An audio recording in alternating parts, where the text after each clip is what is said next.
Um, Today, we're going to take a journey into the past of 2,500 years, Oh, boy. back to 500 BC and ancient Greece.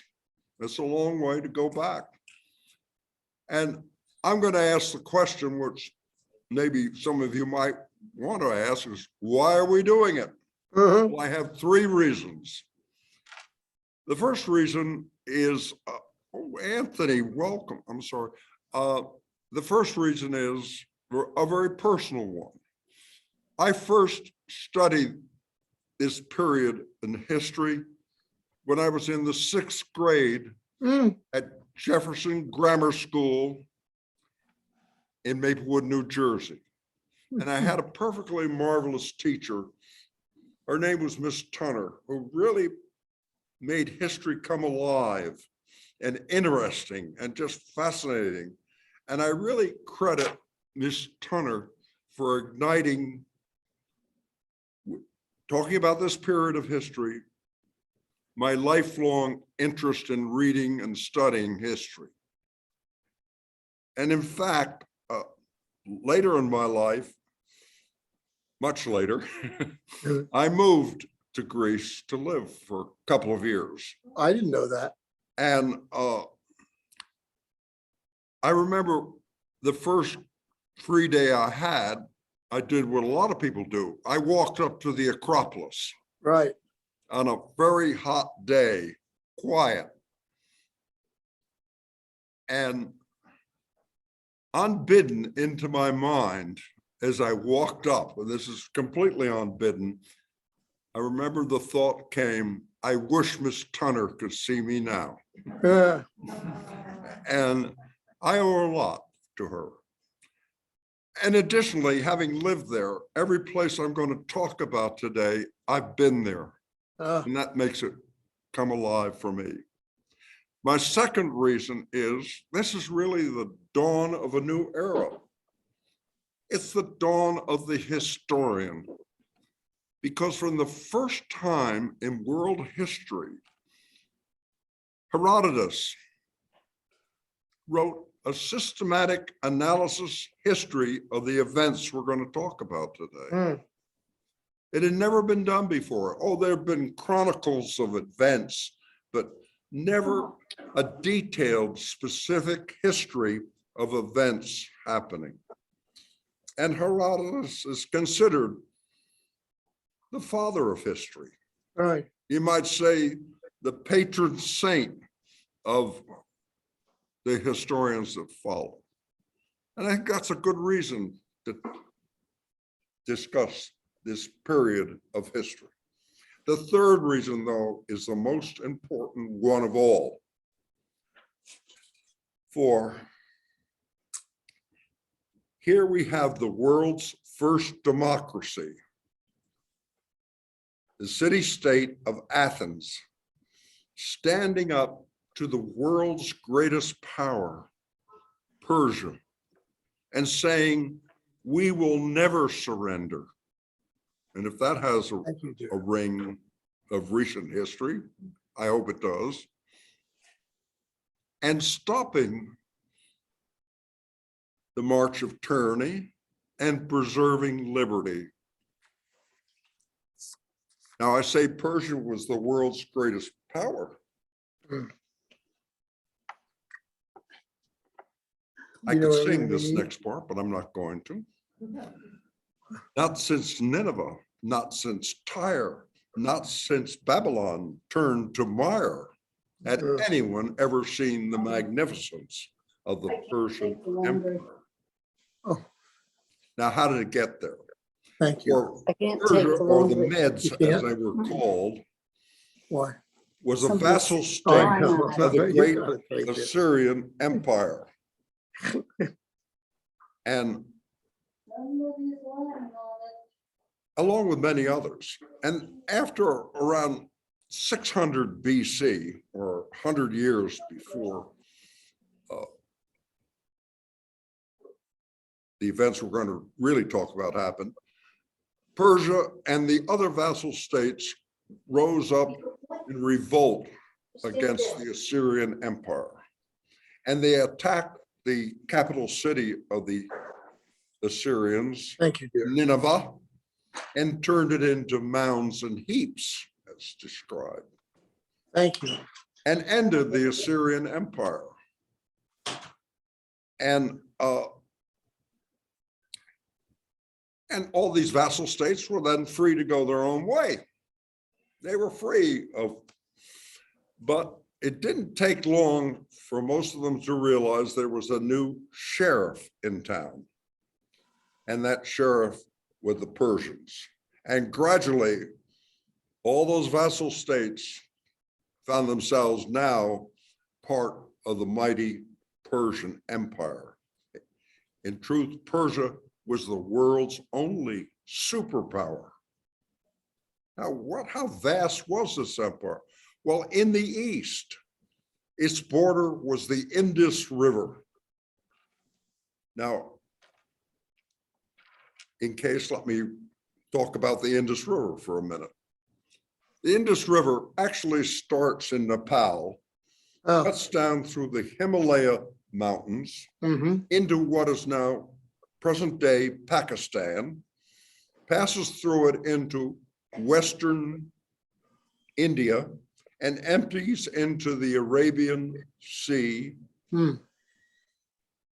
near the Indian city of Karachi.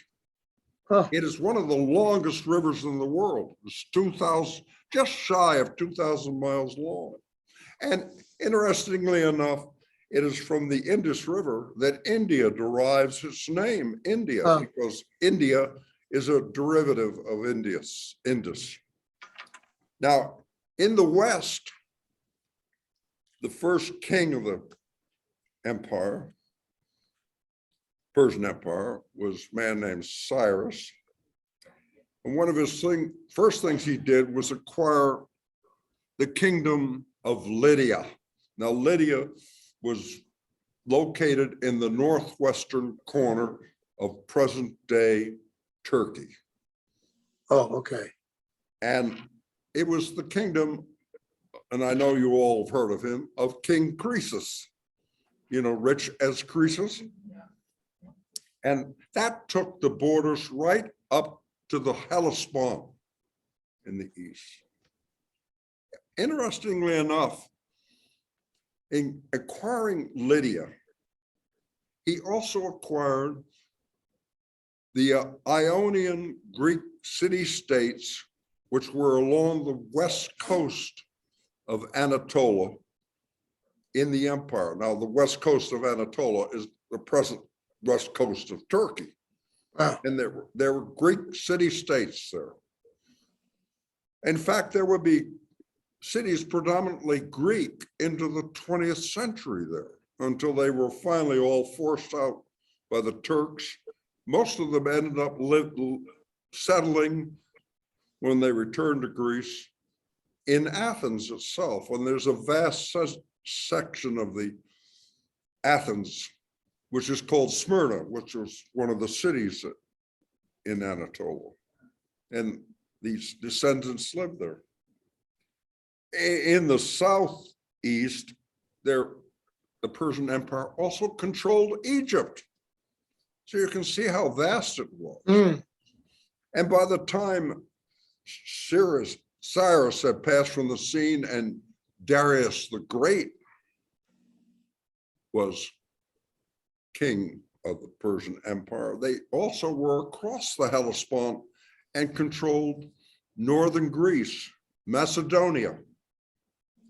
This was a vast and the known world, practically covered the known world except for the Greek city-states. Well, in a decision which you could really question the judgment of, the Ionian Greek city-states, which had no alliance with anybody back in Greece, they were decided to revolt against the Persian Empire. This was like a mouse attacking an elephant, I guess. And Darius, say a word in his defense, was a pretty good king. He was an excellent administrator. He had all sorts of minority groups in his empire, and he treated them all well. He was a pretty good king. But if there's anything he didn't like, was anybody revolting against him. Yeah. And you could really question, deem the Greek city-states as being a little reckless, but they did revolt.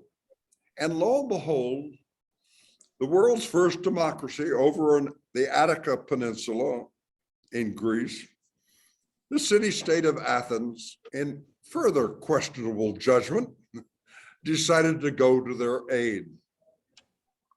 The amazing thing is that it took so long to crush this revolt, about 3 years, but eventually Darius, there's just too much might there, did crush it and sent the Athenians scurrying back to their country. Well, I don't know if earlier Darius had ever given a thought to Athens or even thought about whether it existed or not. It was only a little burp in the world at that time. And he was furious. He had Athens in his eye now. And it symbolically, he sent for his bow and arrow and pulled it back and shot an arrow in the air. And he said, Zeus, grant me revenge on the Athenians. And proceeded to put an army together to send. He was going to destroy Athens. And maybe by this time he decided that, hey, the appetizing little morsel to add to the empire. Well, he determined he would put his army on ships and sail it over to the east coast of Attica.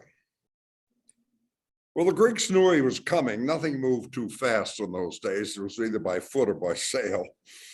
And they put together an army under what turned out to be a very capable general named Mithridates. And Mithridates got his army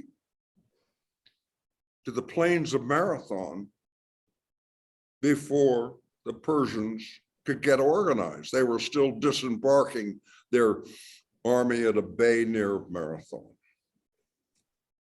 And Mithridates turned out by getting there first, he picked where this battle was going to be fought. And he picked his site very, very well. He picked it so it was bounded by high mountains. There's a big ridge of mountains between Athens and Marathon. And they sort of enveloped his side. And additionally, he picked a site where on each flank there was very marshy ground, so that the superior Persian army, it was much larger, would be incapable of outflanking the Athenians. And he got ready for battle. And the Persian host got ready for the battle to start. I've got a quotation here I want to read. I don't memorize quotations. Interestingly enough, many years later, a 14-year-old girl wrote a poem about the Battle of Marathon. I want to read a couple of excerpts from it. The 14-year-old girl's name was Elizabeth Barrett. Now, I'm sure Elizabeth had never seen a battle in her life, but here's what she had to say. The war of Greece with Persia's haughty king, I hear the clash of arms, the battle's roar, so struggling winds with rage indignant sweep, the azure waters of the silent deep. I think it's pretty good. Yeah. And I did want to read that. Anyway, what actually happened there? Well, to the amazement of the Persians, the Greeks attacked. Mithridates had strengthened his two flanks, but he sent his center forward. Well, the Persians had an answer for that. It's an answer they used in repeated battles. They sent their archers, and their archers sent a whole cloud of arrows up towards the attacking Greeks. That was usually enough to stop any attack, but it didn't. The Greeks kept coming. And the first thing you know, and the Greeks had an equipment advantage. They were all armed with long spears. Well, the Persians were armed with short swords, so that the Greeks could do a little damage before the Persians got any blows in. And they did. They crashed right into the Persian army, and it recoiled, began to fall back. The Persian general was quite disturbed about this, so he proceeded to take troops from his flanks, both left and right, and reinforce his center. Well, with the reinforcements, they began to stop the Greek advance, and the Greeks began to fall back. Now the Persians could smell victory, and they pressed forward to achieve it. However, as they finally pressed forward, the Greeks in the center stopped retreating. And with one look, the Persians realized they'd fallen into a trap. Mhm. There were Greeks to the left of them, Greeks And to Greeks the to right the of them, right of them. Greeks in the front of them. And it was too late now. In fact, the Persians didn't stop to reason why.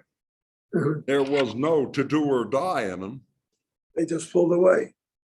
Tennyson. They panicked.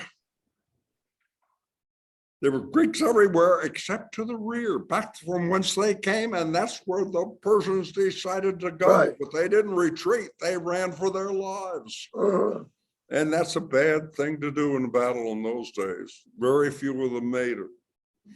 The Greeks closed in, and in those days, in most battles, the winner takes it all and the loser has to fall. And the Persians fell in numbers. Very few escaped to the boats. And again, we'll turn to a poet, namely Robert Browning, who said, fighting at the forefront of the Greeks, the Athenians at Marathon laid low the army of the gilded Medes, and they did. The Greeks had achieved an incredible, marvelous victory.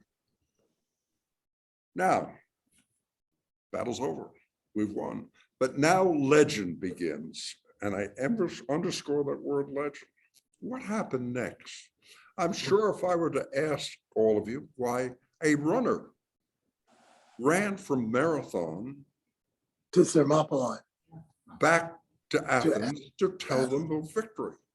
And that's certainly the legend. The only problem is there is absolutely no historical fact or substance that is none at all. Herodotus, who wrote a detailed history of this Philippides? makes absolutely no mention of it at all. Yet the legend goes, Philippides, who had appeared earlier in the scene, all the armies employed what they call professional long distance runners. That's the only way they had to communicate. And Philippides had been instructed by Athens earlier to run to Sparta to ask for aid in this coming battle. And he had done so, and this is recorded. And he took the run down. The Spartans said, frankly, we're too busy with a religious holiday to come to work with you. No thanks. And back he went. Actually, that run was 142 miles round trip, and he did it. But legend has it that he did run. What route he took to get to Athens, no one knows. It had to be, there's a very, very high mountain between Marathon and Athens. In fact, I lived on the other side of that mountain. It's a pretty tall thing. So he either had to go north or south of that mountain. Right. Legend has it, he ran on the way, discarded his weapons and finally his clothes, and finally dashed into the assembly hall shouting, "Rejoice, we conquer," and he fell dead. Right.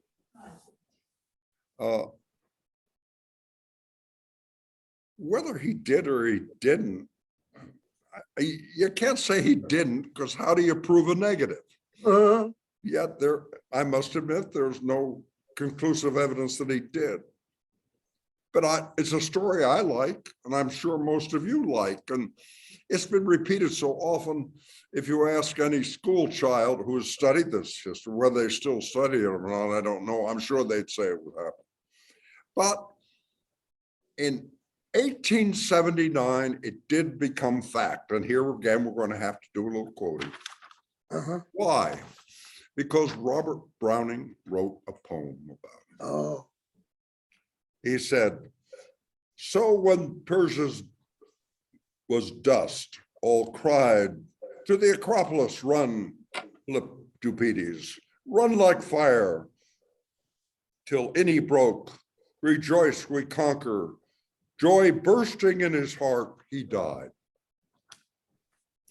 That poem captured the imagination of Victorian England and anybody else who read it. It had to have been something that really happened because of this lovely poem. And in fact, a few years later, the planning commission for the first Olympics, which were to be held, modern Olympics now, Greeks had held Olympics. 1912. Was to be held in 1896 in Athens. And the planners needed a signature race, something to draw attention. Marathon. And they read this poem and they said, "That's it.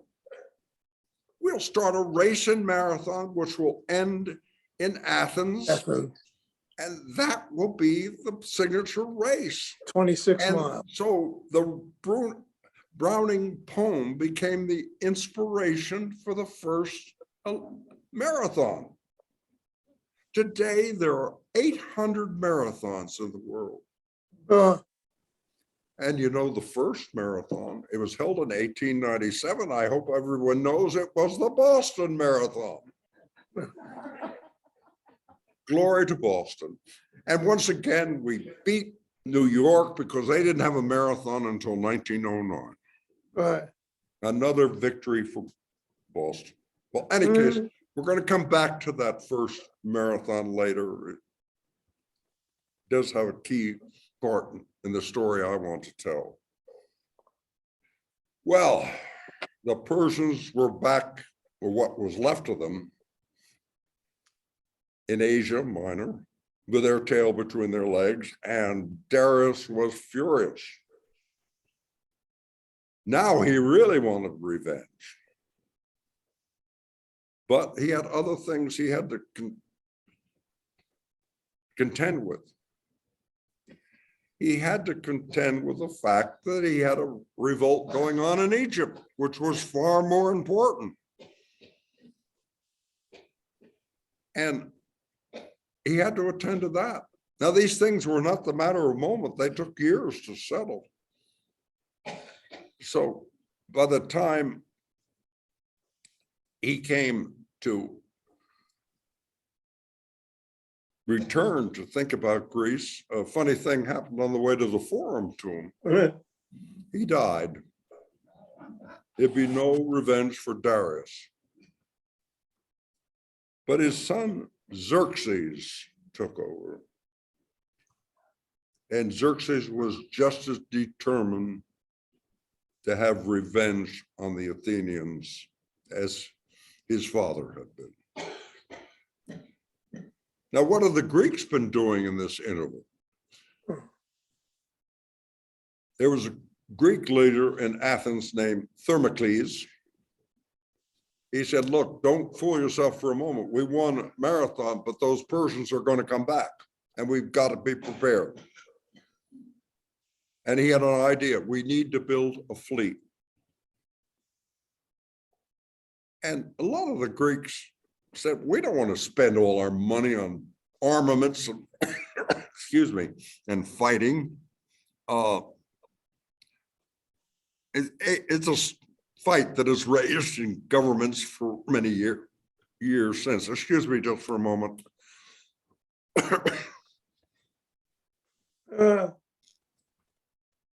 Thank you. And but it was finally determined, I don't know what caused that, but it did.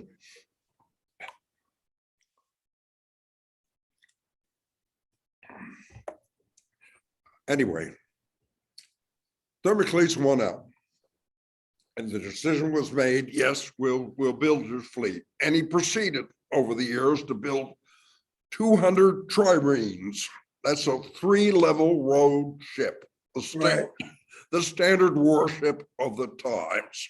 It would have 170 rowers, and it would take 40,000 men to man those ships.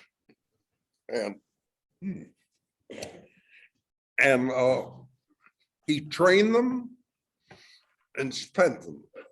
Well, meanwhile, so the Greeks had done something to prepare for the return of the good Lord. Persians. And meanwhile, Xerxes was getting ready to make his move. And Xerxes proved to be something of a military strategist. He was no slouch in this business.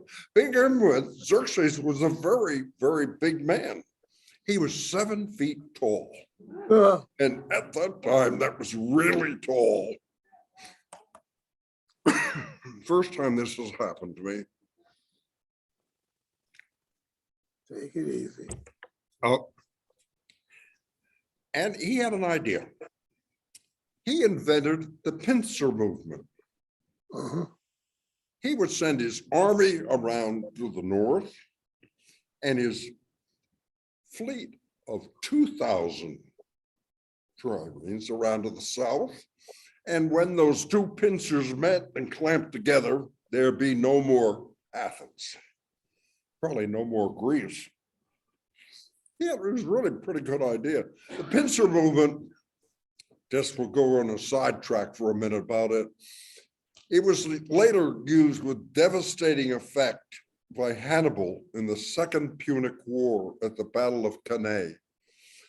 Using a pincer attack, he completely annihilated and destroyed an army of 80,000 Romans. Wow. That battle has been studied by military strategists down the years ever since. It was the perfect execution of the Pincer Movement. And interestingly enough, no one studied it more than the German general staff, who used devastating effect throughout this early portions of the and later of the Second World War. So you learn a lot from history sometimes. In any case, so his fleet would go down around, and his army was here, and there was water there. If his fleet's down here, his army's there, how's he going to get it across the water? Well, Xerxes had another brilliant idea. He would build a pontoon bridge across the Hellespont, and his army would walk to Greece. And they were proceeding to do that when something happened. All plans and wars, nothing works out perfectly. A storm came up, and the Hellespont can get very unruly waves. And the first thing Xerxes knew, his pontoon bridge was destroyed. Now, Xerxes didn't tolerate interference from anyone, including Mother Nature. He proceeded to order some of his men to wade into the Hellespont and deliver 300 lashes to the unruly waves as punishment for what they'd done. Mother Nature was a bad girl. Apparently it worked because the waves quieted down and Mother Nature went back to her place and duly placed in it by Xerxes. And he proceeded to build not one pontoon bridge across the Hellespont, but two, and marched his army, which Herodotus tells us was 1 million men, over into Greece. Anyway, the Greeks. Now, he did suffer another setback. There was a minor naval engagement on the eastern side of the Attica Peninsula, which the Persians won. But a storm happened and a good part of his fleet of 2,000 triremes was destroyed. He was down to 1,200. Still, 4 times what the Greeks had. And his navy proceeded to go around. And his army slowly moved down the coast. Well, the Greeks had to do something. And they sent an army. It was around 8,000 men up to a town called Thermopylae. It was 8,000 men, not 300, as the movies tell you. They're composed, though, of 300 Spartans, and in command of this army was Leonidas, a Spartan, and various other city-states. And Leonidas got there. Why was Thermopylae picked as the place to stop the Persians? It is not a pass through the mountains. Don't think it's a narrow little pass through the mountains, because there is a spine of very tall, rugged mountains. There are mountains everywhere in Greece. So please believe me, you can't go 50 feet without finding another mountain, it seems. But those mountains come and they end and drop down sharply nearly into the sea. So there's only a narrow strip of land around them between the sea and the mountains. A perfect place to stop. And it was if Leonidas was saying to the Persians, "Stasiado," stop here. And stop they did. In fact, they would hold up this Persian army for 7 days, not all of it in fighting, because the Persians, although they had this vast advantage in numbers, they could only put so many men into this narrow strip of land between the mountains and the sea, and it was always an equal fight. But then an event happened. A Greek farmer turned traitor, and he showed the Persians a little path, little known, through the mountains where they could go down it and come in now behind the Greeks. And when Leonidas, and now the fighting would start. There would be 3 days of fighting. Leonidas realized that once that army got fully around behind him and in front of him, he was doomed. He was dead. Be killed to a man. But he also knew if they started to retreat down the plain, that the vast Persian cavalry would come thundering after them and would just annihilate them. The only way he saw out was to do a rear guard action, which would allow the main body of the army to escape. And this is what he determined. And that main body would be mainly composed of his 300 Spartans. And those 300 Spartans fought magnificently. And they obeyed to the letter the instruction that all Spartan wives gave their husbands when they went off to battle. It was a simple instruction: with your shield or on it. Or on it, right. And the Spartans gave the last full measure. Every last one of them was killed, but they stopped the Persians long enough for the balance of the army to escape.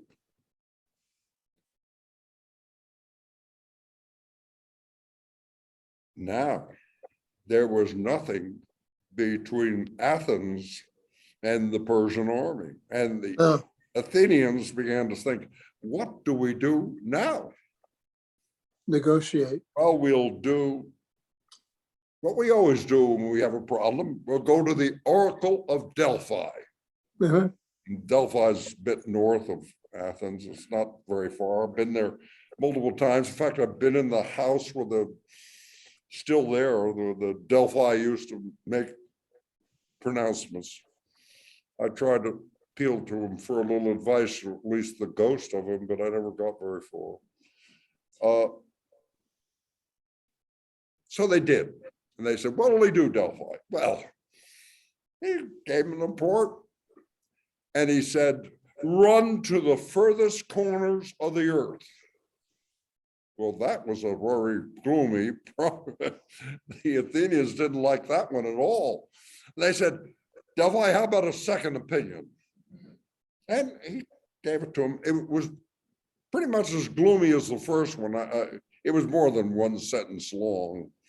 The first one, in essence, what it said was run for the hills. The dam was broken, repeatedly. Well, this one had a little gram of hope in it. He mentioned some wooden walls might save. Well, what the devil did he mean by wooden walls? Well, there were some Athenians said, why, we have a wooden wall around the Acropolis. He obviously means if we all defend that, we can defeat the Persians. And Thermopylae said, you're out of your mind. You're not going to stop that big army behind that wooden wall.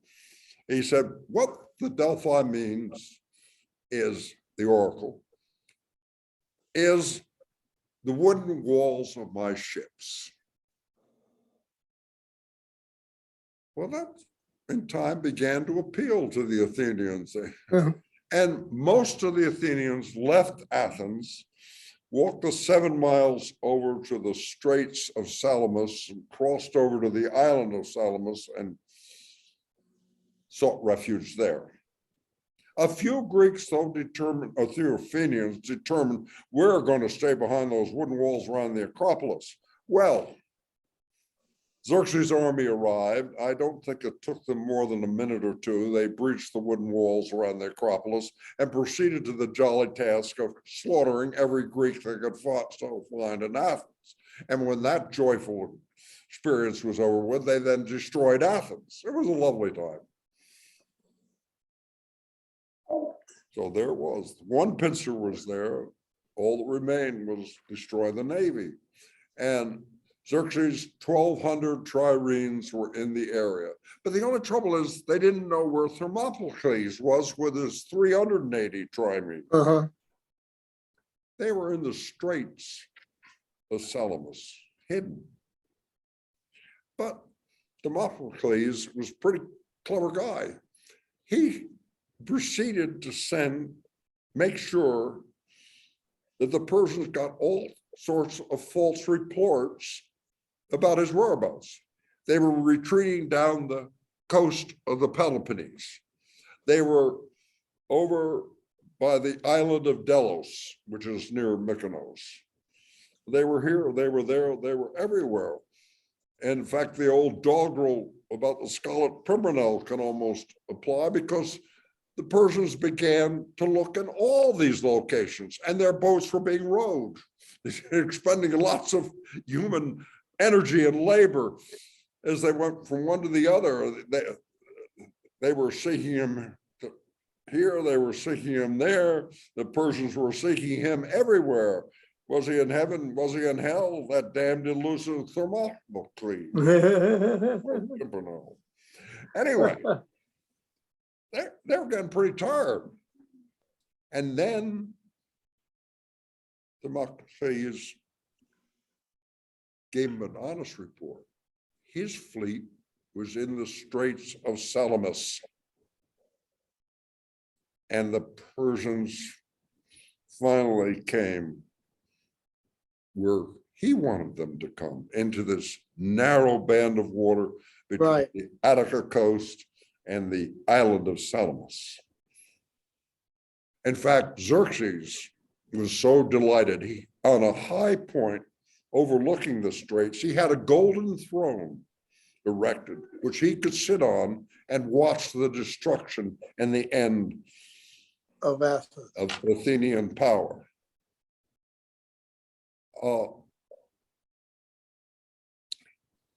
Well, the Greeks were sitting there well rested and in battle array. They had been for just waiting. And the Persian fleet arrived, and their very large numbers proved to be a detriment.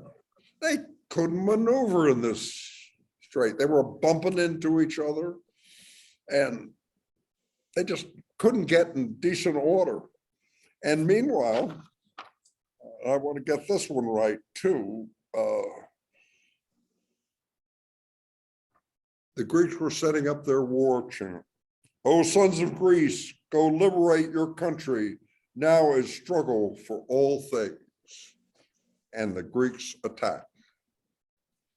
Now, naval warfare in those days was pretty standard. What you did was take your trireme, aim it at another boat. Each one had a battering ram in front, and try and drive a hole in it, which would cause that boat to sink. Or failing in that, shear off the oars on one side of the ship so it couldn't maneuver. After those things failed, you lowered your gangplanks and actually fought the battle like it was a land battle, only it was sea. They bore arrows and lances and swords and all kinds of things. Well, that was fine. And suddenly, the Greeks discovered they had a nice advantage. Greeks have been brought up on the water. They all knew how to swim. The Persians were all recruited from the interior of Asia Minor. None of them knew how to swim. So if a Persian fell into the water, it was all over. They just went to the bottom. That was it. A Persian in the water was a dead Persian. A Greek in the water could swim to safety. And also, Thermocles had an advantage. He knew about the Straits of Salamis. Right. Like any narrow body of water, there could be violent tide change. I'm sure all of you are familiar with the Bay of Fundy, where the tide goes down and then it comes in with a roar. And Salamis did this to a certain extent, and Thermocles knew it was coming, and he knew it would happen in the afternoon. And in the afternoon, the tide came in, and the Persians weren't ready for it, and their ships swallowed, and some of them capsized. Right. And Thermocles knew he had a victory, and he did. There was one semi-amusing incident, though, near the end of this battle. Incidentally, the battle went on for 12 hours, and 50,000 men would die in it. It was the biggest naval battle of the ancient world. Maybe it was the biggest naval battle of all time, almost. It certainly ranks with any naval victory. Any case, there was one of the Persian ships was manned by a queen of one of the vassal states. Her name was Queen Artemis. And she had supplied 5 triremes to the Persian fleet. Xerxes liked her a lot and held her great respect. And there's a very famous painting. I don't forget how it's titled, but I did look it up at one point. Show Artemis in the bow of her ship shooting arrows at the Greeks. She was a warrior. She was a woman to contend with. Any case, she was watching this battle and reality set in, and she knew that the Persians were defeated. And she decided that a little discretion was the better part of valor. And why not get the hell out of there? Yeah. And so she began to maneuver to do so. However, there was a Greek ship right on her tail, and that Greek ship was trying to block her way. So she continued to maneuver around, and quite by accident, she rammed into another Persian ship and sank it. Yeah. Well, the Greek ship following said, well, we were certainly mistaken. That's one of ours, and gave up the chase and let her go.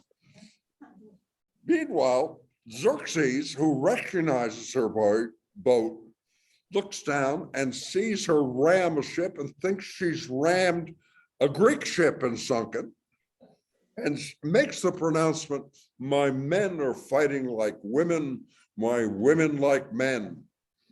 And here, both sides, she sinks the ship and both sides think exactly the opposite of what happens as she sails away to safety.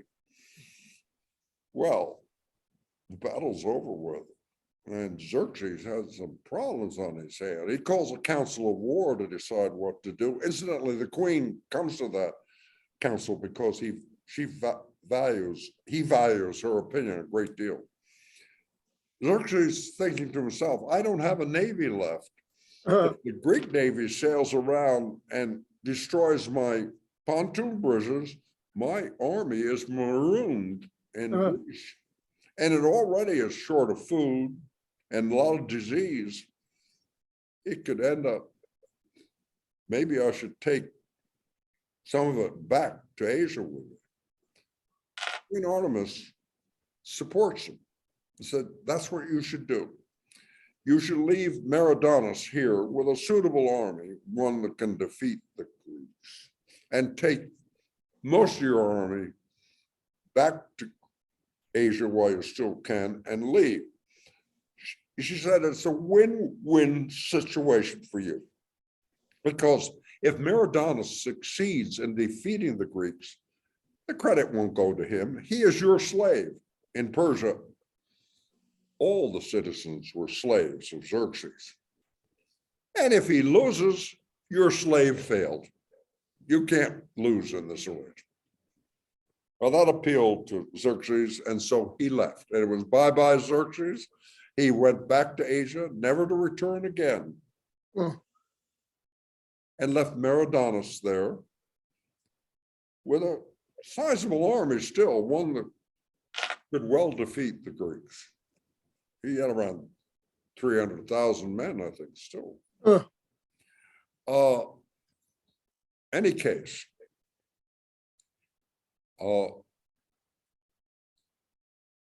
Herodotus was not without a little wit.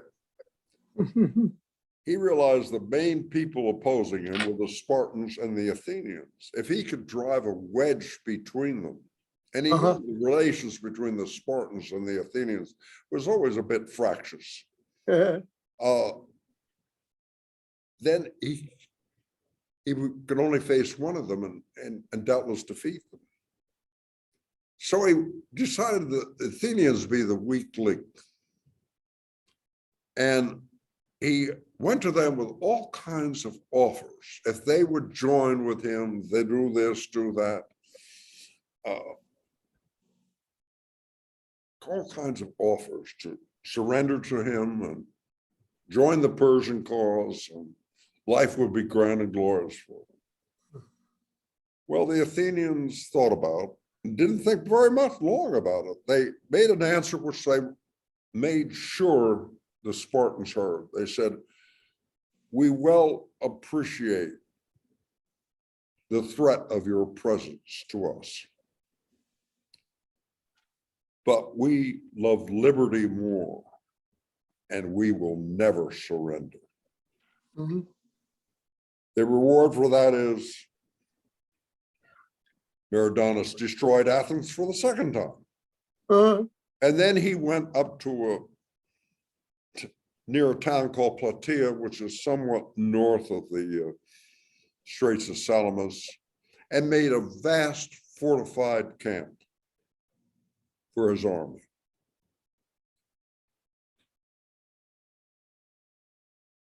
His failure, he had failed to divide the Greeks. Well, the next thing, the Athenians and the Spartans joined together and moved towards the Persians, and they attacked their camp, but it was too strong for them, and they had to fall back and retreat. And at that point, Herodotus said, good, and took his army out of the fortified camp in pursuit. And then, to his amazement, the Greeks had stopped. And once he was out of his fortifications, they attacked and destroyed his army. And the Persian invasion of Greece were over. That was the end of the line. The Persians would come no more to Greece. Right. But what were the immediate results of this battle? Well, number one, the Persian-Greek War was over.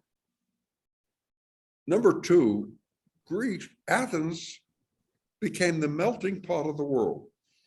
Intellectuals and artists from all over the world came to Athens, and the golden age of Athens would start. Athens would become the backbone, the landmark of Western civilization. What happened in Persia?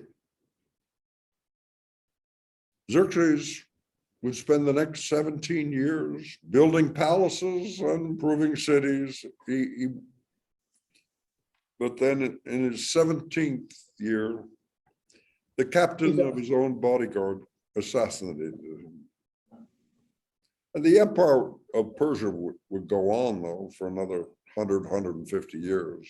Yeah. Until eventually a man came out of Macedonia called Alexander and completely destroyed the Persian Empire and conquered every last ounce of it.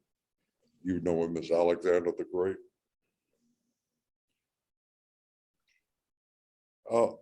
Now let's fast forward, if we will, to the first Olympics. Oh, This was the first marathon. It was the signature race. It was run from marathon. I think they decided that first race was something like 25 miles. 26 miles, 300 and some odd yards. The voice I can hear is so wrong with this information. Don't listen to it. Just keep quiet, David. David is a very close personal friend of mine. I hate him.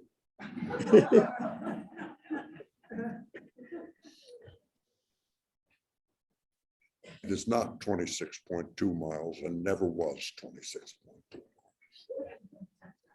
Any case, I'll tell you what it is in a minute. It was being run, and the stands of the newly built Olympic Stadium, which still sits there in Athens, are filled.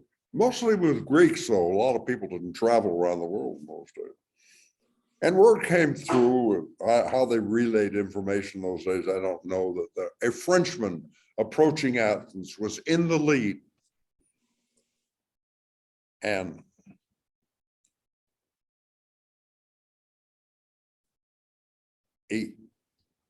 but the French word then came through that the Frenchman had collapsed. But an Australian had taken the lead. But his lead didn't last long when he collapsed. And then the word came through that a young Greek water carrier, 23 years old, named Spyridon,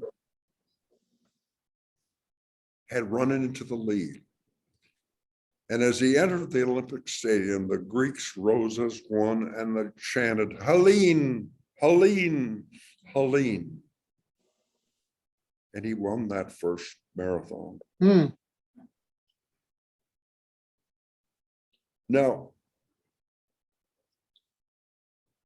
I like to reach for things a bit.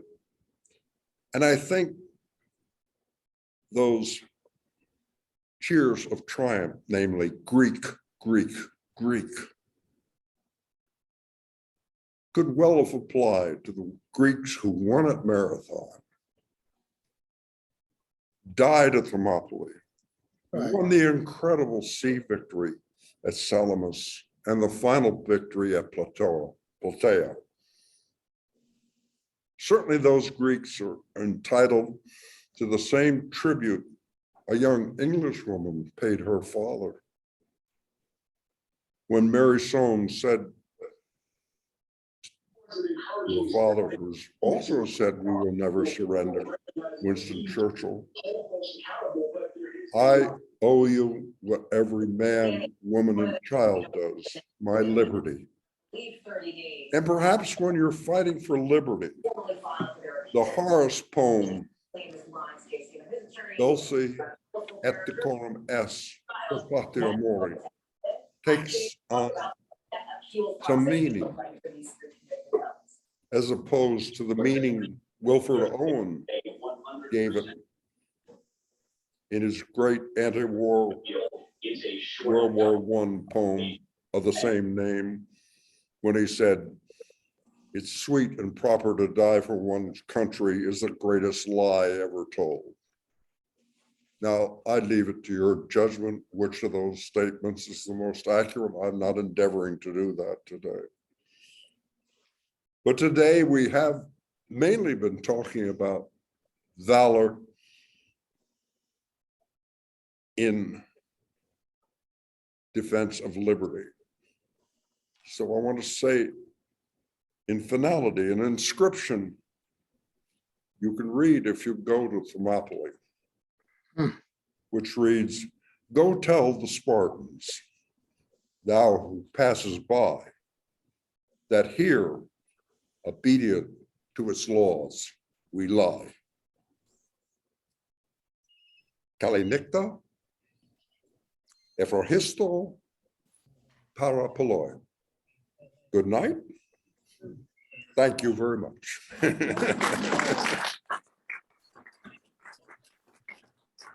Oh, Richard, you're unbelievable.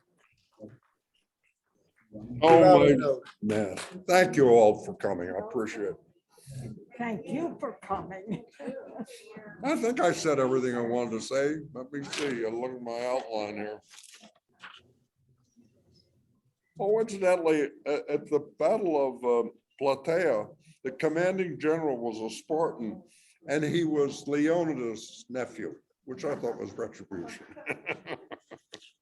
Richard, when Churchill invaded the Dardanelles, Try my best. Richard,